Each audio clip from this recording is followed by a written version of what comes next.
پروژه کې اهم عبادات کم یو دي. مونږ او تاسو پروژه کې کم شی ډیر کوو. نو اول نمبر قران کریم سره تعلق ساتل، د قران کریم ترجمه کول، د قران کریم تلاوت کول، د قران کریم درس کول.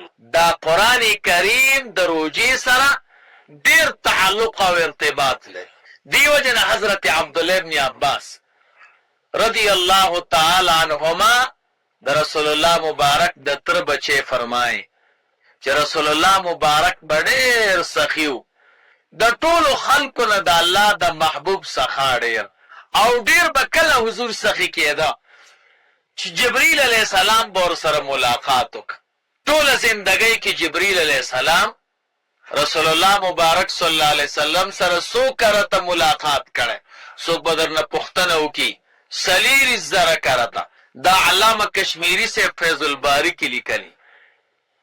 جبرئیل علیہ السلام د رسول الله مبارک سره څو کرته ملاقات کړه، سلیری زره کرته.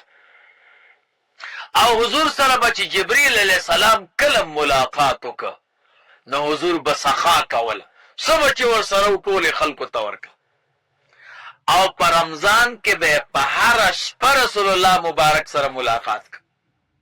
او چې کله به جبرئیل علیہ السلام د شپې ملاقات وکړه رسول الله مبارک به دومره سخیو لکه خوشی شوی باد یو تیز سیلی واره نشي. دقسې به د رسول الله مبارک صلی الله علیه وسلم څخه. نو د قرآن کریم سره تعلق ساتل زمونږ استاسو امام اعظم ابو حنیفه رحمه الله به په رمضان کې یو شپېته ختمونه کول. یو شپېته اخو لوی خلک یو شپېته ختمونه به یې کول. یو ختم به یې د ورځې کو، یو به یې د شپې کو، یو به یې په تراوو کې کو. نو 150 شپېته او یو د تراوو والا نو یو شپېته ختمونه به. امام شافعي رحمه الله به 1 ختمونه کو. هر ورځ به یو ختم کو، یو به یې تراوو کې کو. نو د قرآن کریم او د رمضان په منځ کې زبردست مناسبت دی. دغه وجه ده چې په رمضان المبارک کې قرآن کریم نازل دی نو تلاوتونه ډیر کوئ. دا د رمضان عبادت. دویم نمبر په رمضان المبارک کې په اخر شپو کې منځونه ډیر کول. اخرین 10 ورځې چې دي هغې کې به منځونو ته کار وایي. حضرت عائشہ صدیقہ رضی اللہ تعالی عنہا فرمائے وی رسول اللہ مبارک صلی اللہ علیہ وسلم با چې کله د رمضان المبارک اخیرنۍ لس شپې شروع شوې نو ټوله شپه به ویښ او خپلې بیبیانې به یې راویښې کړې چې اوس د خوب وخت نه دی او لنګ مبارک کې کلک کو، ملا به یې وتړله او ټوله شپه به الله ته ولاړ. دا حدیث هم بخاری شریف کې ده. 4 جلد چې کم بیروته بخاری شریف ته ښه دا مونږ او تاسو سره چې کم ده دا 2 جلد ده. د بیروت والا 4 جلد ده. 8 جلدم پکشتا نو 213 صفحه باندې. دریم نمبر عمل دا ده چې پروژه کې صدقه ورکول، خیرات کول، د دې اجر ډیر دی. حضرت عبدالله ابن عباس رضی اللہ تعالی عنہما فرمائے رسول اللہ مبارک صلی اللہ علیہ وسلم با د ټولو خلکو نه ډېر سخیو او زیاته سخا به د حضور په رمضان کې وه. رمضان المبارک کې صدقه ورکول ثواب ډېر لري. بخاری شریف کې دا حدیث ته 2 جلد دی او صفحه د 99.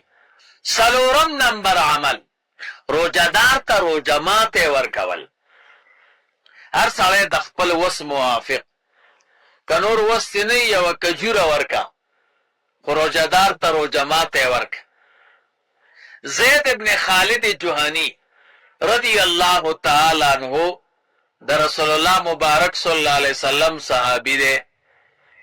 دے فرمائی چې رسول الله مبارک صلی الله علیه وسلم فرمایل من فطر صائما چا چې روزدار ته روزه ماته ورکو کان له مثل اجره، څومره ثواب چې الله روزدار ته ورکوي دومره دی روزه ماتي ورکوونکي ته هم ورکوي. خو د روزدار په ثواب کې کمی نه راځي، هغه ته هم الله پوره ورکوي او ده ته هم الله پوره ورکوي. کله کله زمونږ او ستاسو زړه کې کینه پیدا شي که نه، څوک بل چا ته کجوره ورکړي یا شی ورکړي، هلکه ټول ثواب تا واغست، نو یا لکه دا ثوابونه ستا نه دي، دا د الله دي. د خدای خوښه ده روزهدار ته هم پوره ورکوي او تا ته هم پوره ورکوي، ته ولې خفه کېږي؟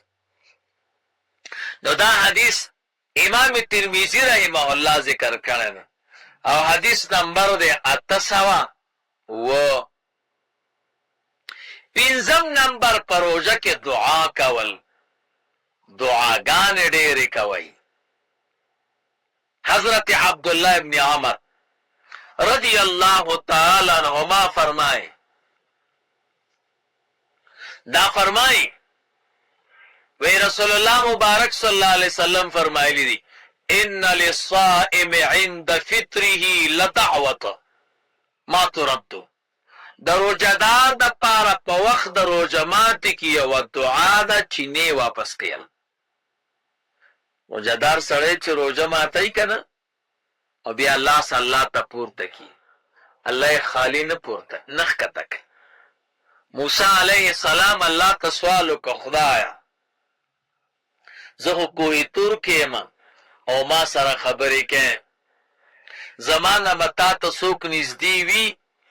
الله ورته وفرمیل زما آخري پیغمبر محمد رسول الله صلی الله علیه وسلم داغه امتی چې کله روزه کی او روزه ماتی او شونډې سپیرې وي او حلقې وچي او دی وخت کې ما ته غاږ وکړي یا رب اے کلیمه دی وخت کې چې ته ما سره خبرې کوې زما او ستا په منځ کې 80,000 حجابونه د نور دي، زما دې په خپل ذات قسمې چې زما او د هغه زما د پیغمبر د امتي روزهدار په منځ کې یوه پرده هم دی.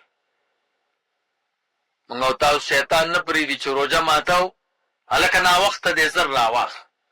د خدای بنده دا قیمتي وخت دی، دې کې الله ته لاس پورته کا، دلته چې دی الله ته څه ووي نو ستا په هر لیکل اوکې ده. ګوره هغه بس هغې کې خبرې مبرې نه وي، نو د روزهدار لپاره دعا ده چې نه به رد کېږي.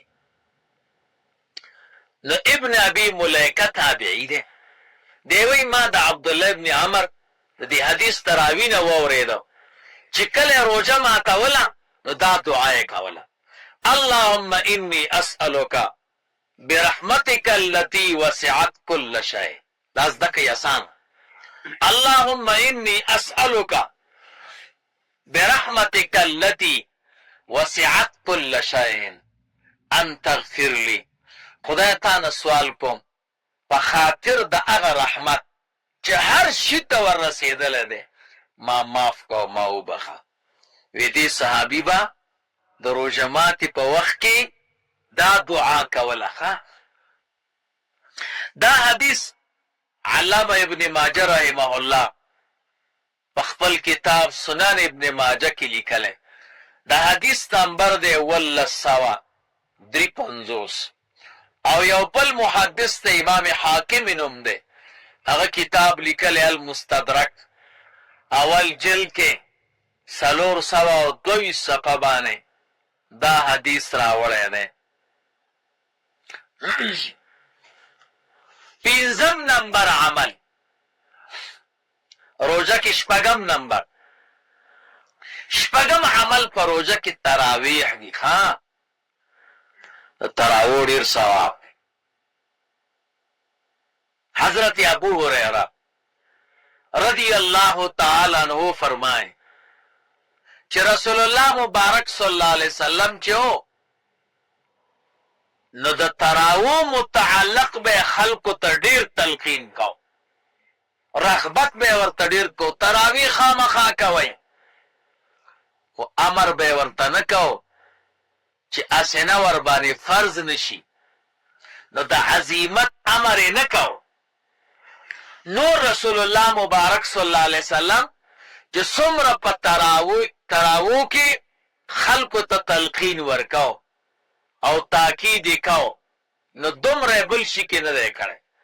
او بیا به حضور فرمایي من قام رمضان ایمانا و احتسابا، چا چې تراویح وکړي. قیام رمضان نه مراد تراویح دي. حضور فرمایل چې چا تراویح وکړي په رمضان کې، خدا تراویح کول په رمضان کې د ایمان تقاضا. یعنی سمانا تراویح دي د پاره کې چې مؤمن ما و احتسابا، او تراویح دي د پاره وکړي چې الله ثوابونه راکړي. د ثواب په نیت تراویح کوي او د ایمان تقاضا یې ده چې تراویح کوي. نو حضور فرمایل غفر له ما تقدم من ذنبه، د د تراوو نه چې مخکې څومره ګناهونه یې کړي دي الله ورته هغه ټولې معاف کوي، هغه ټول معاف کوي. وروسته مسائلو کې به ورته انشاءالله ووایم. زمونږ او ستاسو خلکو کې یو عادت دی چې څوک روژه نه نیسي تراویح نه کوي. اورېدلي دي که نه؟ وی روژه نه نیسم تراویح څه. دا تراویح د روژې سره نه دي. تراویح چې دي دا د روژې په میاشته کې د روژې په شپه کې عبادت دی. که ته روژه نیسي او که نه نیسي، خو تراویح به کوې. دا د رمضان المبارک د دې شپې عظمت دی او د دې قدر دی. دا به دې کې کوې.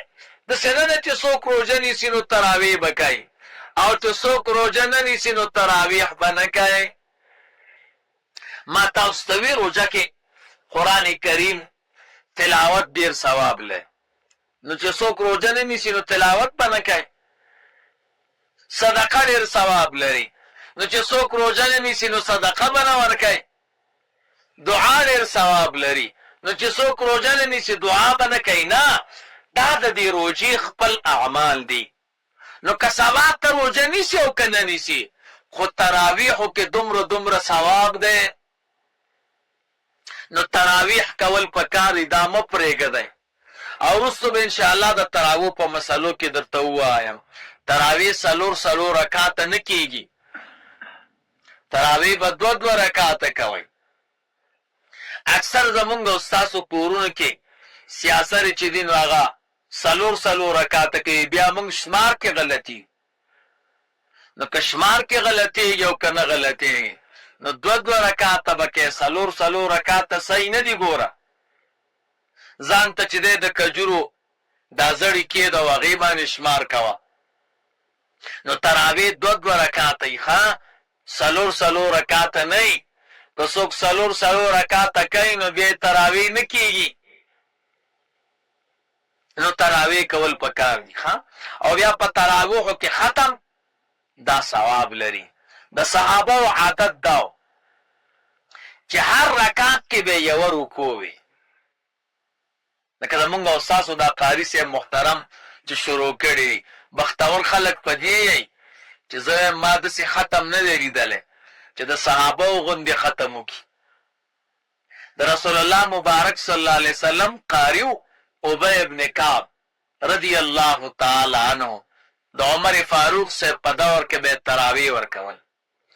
نو څومره اندازه کې چې هغه رکوع کړې ده، هلته قرآن کریم کې رکوع لیکلې ده. ښکاري درته که رکوع پکې. نو هره شپه به 20 رکعاته کول. نو په 20م به ختم کو.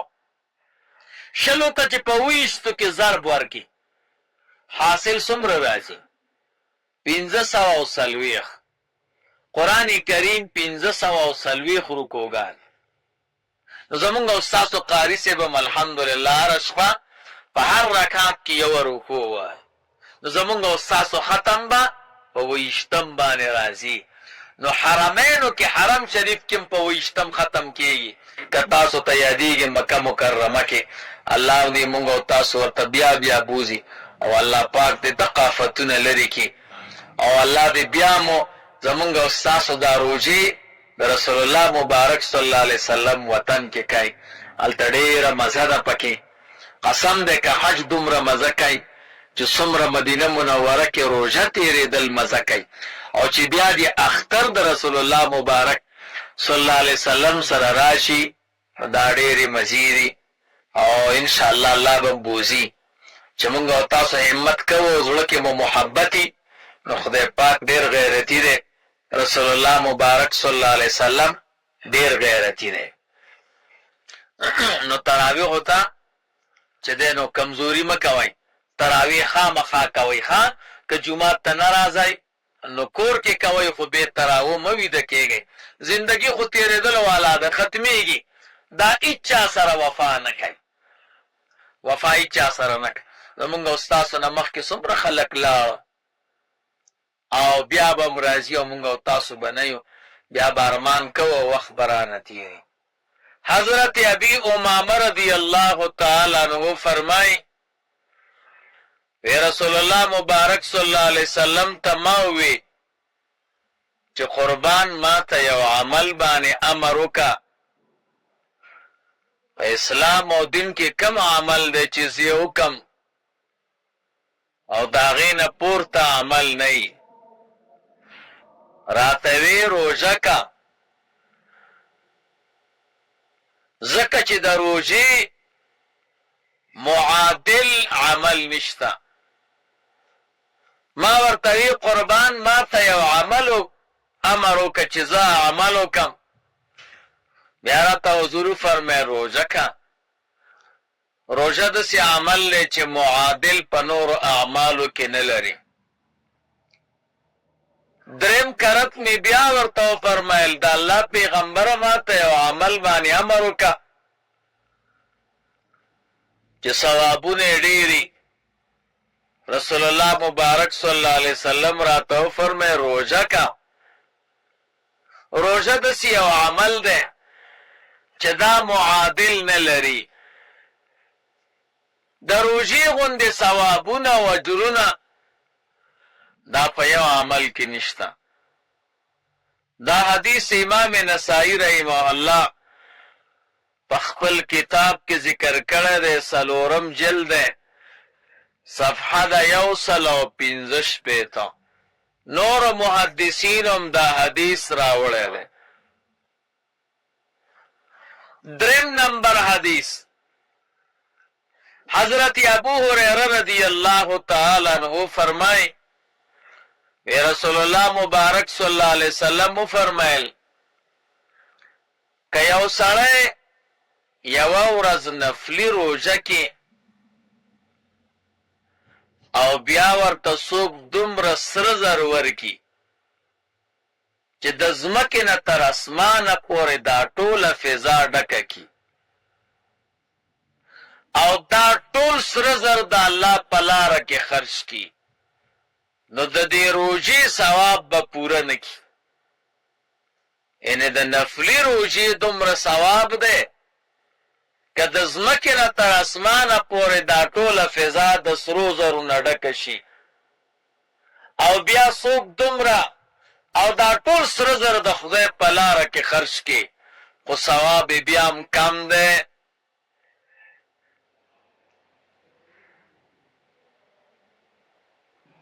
دا حدیث علامه حسمی ذکر کړی یو محدث دی. د کتاب نوم دی مجمع الزوائد. 3 جلد او صفحه د 102. 4 نمبر حدیث حضرت سهل ابن سعد رضی الله تعالی عنہ فرمائے رسول الله مبارک صلی الله علیه وسلم فرمایل جنت کی یو دروازه ده او هغې ته ریان وایي.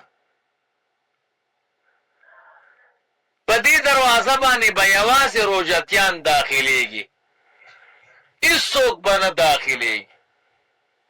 نه په ورځ د قیامت به غاږ وشي چې روژه نیونکي چېرته دي څه شو، نو دوی به راپورته شي او ملائک به د دوی سره بل څوک نه پرېږدي، یوازې به په دې دروازه داخل شي چې دوی کله جنت ته داخل شي دروازه به بند شي.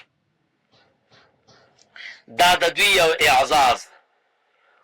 دا حدیث هم امام بخاری رحمه الله خپل کتاب کې ذکر کړی او د حدیث نمبر دی 1396. پنځم نمبر روایت حضرت عبدالله ابن عمر رضی اللہ تعالی عنہما دے فرمائی چې رسول اللہ مبارک صلی اللہ علیہ وسلم فرمائل روزی او قرآن دا دواړه انسان د پاره شفارس کوي په ورځ د قیامت. روزه به الله ته ووایي یا الله دا انسان چې هلته مې کېنولی دی خدایه د ورځې مې د خوراک او چکاک نه منې کړه، اوس مې ورسره وعده کړې چې شفارس به دې کوم. الله به شفارس قبول کړي. قرآن کریم به ورته ووایي یا الله د شپې مې دی د خوب نه منې کړه، لکه اوس تراویحو کې مونږ او تاسو ختم کو نو څه ناڅه د خوب کمی محسوس کو، نو قرآن کریم به الله ته وفرمایي ای زما ربا دا ما د شپې د خوب نه منې کړه، زما شفارس قبول کا. الله به ورته وفرمایي ځه ستا شفارس مې قبول کا. دا حدیث امام احمد ابن محمد ابن حنبل رحمه الله خپل کتاب کې لیکلی، دویم جلد او صفحه د 100 نور محدثین هم دا حدیث ذکر کا. ما یو کتاب کې لیدلیو کله ورځ د قیامت شي الله دې مونږ او تاسو باندې اسانه کړي. د عرش د سوري لاندې به دسترخوان لګېدلی او الله به غاږ وکړي روژهدار به راځي چې ما ورته روژه ماته تیار کړه. روژهدار به کیني یو طرف بل طرف. الله به ورته وفرمایي او زما بندګانو اول دا سپین سپین شیونه وخورئ. دوی به یا الله دا سپین څه شی دی؟ وی دا سکریم دی. او دا دلته سکریمونه چې خرڅېږي دا خو ټول شکرینی، دا خو مرۍ خرابی. و هغه چې کم سکرینی هغه خو د جنت د شیدو نه جوړي هغه سکریم.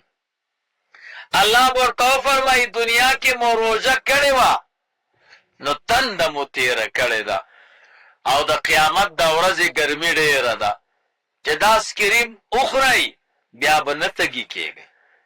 الله دې مونږ او تاسو ته نصیب کړي. نو د روژې یو غټ اعزاز او اکرام دی. ها 14 نمبر خبره مخکینی امتونو کې روژه څنګه وه؟ نو اول نمبر د انصارو روژه. دغفل ابن حنزله رضی الله تعالی عنہ فرمای وی په انصارو باندې د رمضان روژه فرض وه. د دوی یو بادشاه دوی ته ډېر ګرانو، هغه مریض شه. خپلو منځونو کې فیصله وکړه که زمونږ دا بادشاه الله روغ که نه موږ به 10 ورځې روژه زیاته نیسو، 40 ورځې به روژه کوم. نو بیا مې 40 ورځې روژه نیوله. هغه بادشاه چې مړ شه بیا بل بادشاه را دا ورته ډېر ګران. نو بیا سوال وکړه خدایه که دا زمونږ دا بادشاه دې روغ که نو موږ به 8 ورځې روژه نور هم ډېره نیسو. نو هغه الله روغ که هغه غوښه خوړلې وه ډېره او هغې ورته په خېټه درد کړه نو د هغه درد د وجې نه تکلیف ورته نو قوم ورته وی ته موږ ته ډېر ګران یې نظر مو منلی دی که الله روغ کړي اته روژې بار کال نیسي نو څو شوې اته څلوېښت بل بادشاه را بل چې راغی اوه خلکو څو روژې نیسئ وی اته څلوېښت یو کار به وکړو دا دوه به م پکې پوره کړو چې 50 شي او دا رمضان خو ډېره ګرمي ده نو په سرلي کې به یې نیسو نو 50 به بیا په سرلي کې نیولې نو انصارو باندې 50 روژې وې دویم د موسی علیه السلام روژه موسی علیه السلام سره الله وعده کړې وه تورات در کوم او قوم ته ویلي و چې الله به کتاب راکوي قوم ورته وی چې الله کتاب درکوي نو لاړ شه کنه ورته وی الله کتاب به راکوي یو میاشت به روژه نیسم بیا به الله کتاب راکوي نو لاړه کوهي تور ته یو میاشت روژه ونیوله په دې 13مه ورځ باندې مسواک ومږه الله ورته وی چې ستا په دې خوله کې د روژې بوی جمع شوی هغه دې لرې که اوس به 10 ورځې نور هم روژه کوې نو 10 ورځې نور هم روژه کړه نو 40 ورځې نو 40 ورځې په موسی علیه السلام روژه وه په کوه تور کې دریم نمبر د موسی علیه السلام د قوم د شکر روژه رسول الله مبارک صلی الله علیه وسلم چې مدینه منورې ته لاړ نو په 10 د محرم د عاشورې په ورځ باندې یهودو روژه نیوله رسول الله مبارک صلی الله علیه وسلم پوښتنه وکړه ولې وی قربان په دې ورځ باندې الله موسی علیه السلام ته او زمون قوم ته د دشمن نه نجات ورکړو نو موسی علیه السلام شکرانه کې روژه ونیوه نو منګې ځکه روژه نیسو چې هغه شکرانه ادا کو رسول الله مبارک صلی الله علیه وسلم وفرمایل